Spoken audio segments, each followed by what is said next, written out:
በጉራጌ ዞን መስቃን ወረዳ በድንገት በተከሰተው የመሬት መሰንጠቅ አደጋ በአካባቢው የሚገኙ ቤቶች ፈርሰዋል። አንዳንዶቹም ወደ ጎን አጋድለው ይታያሉ። ክስተቱ በተለይ በወረዳው የምስራቅ መስቃን ነዋሪዎችን አስደንግጧል። 16 አባወራዎች ከመኖሪያ ቀያቸው ተፈናቅለዋል። ከነዚህ መካከል አቶ መሐመድ ኑሪ፣ ወራቄ ሙስጠፋና ወይዘሪት ዙልፋ ኑሪ ይገኙበታል። ቤቱ የዛኔ አንድ አፍታ አልወደቀም። በሁለተኛ ቀኑ መሃሉን ከመሶሶዋ መሃሉን ቆርጧት ሄደ። ልክ 10 ሰዓት አካባቢ እያየናት ነው የወረደችው።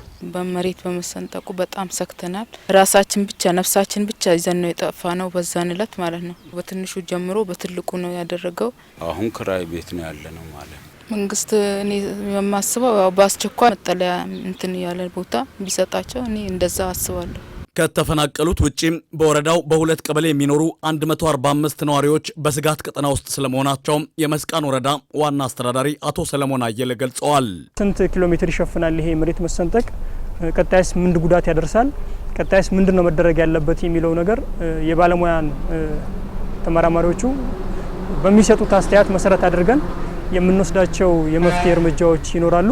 ከሁለት ዓመት በፊት በ2008 ዓ.ም አሁን የመሬት መሰንጠቁ ከተከሰተበት ቦታ በ5 ኪሎ ሜትር ርቀት ላይ በሚገኘው ስፍራ የመሬት መንሸራተት ተከስቶ የነበረ መሆኑንም ዋና አስተዳዳሪው ለደቡብ ሬዲዮና ቴሌቪዥን ድርጅት ገልጸዋል። የስንጣቆው መጠን ከጊዜ ወደ ጊዜ እየጨመረ ሄደዋል።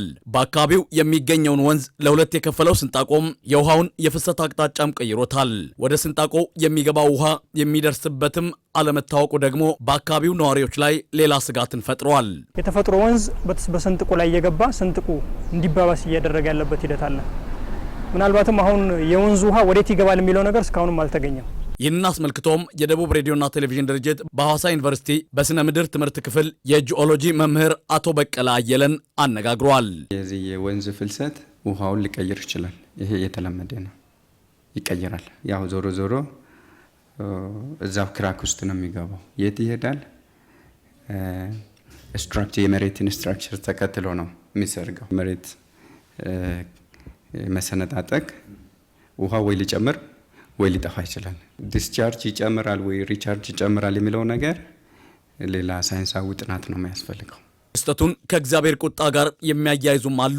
ይህም በተመለከተም አቶ በቀለም ምላሽ ሰጥተዋል። እኛ ግን በሳይንቲፊክ አፕሮች ምንድነው የምንለው? ግሬት ኢስት አፍሪካን ሪፍት ሲስተም ላይ ከ50 ሚሊዮን ዓመት በኋላ ሌላ ፕሌት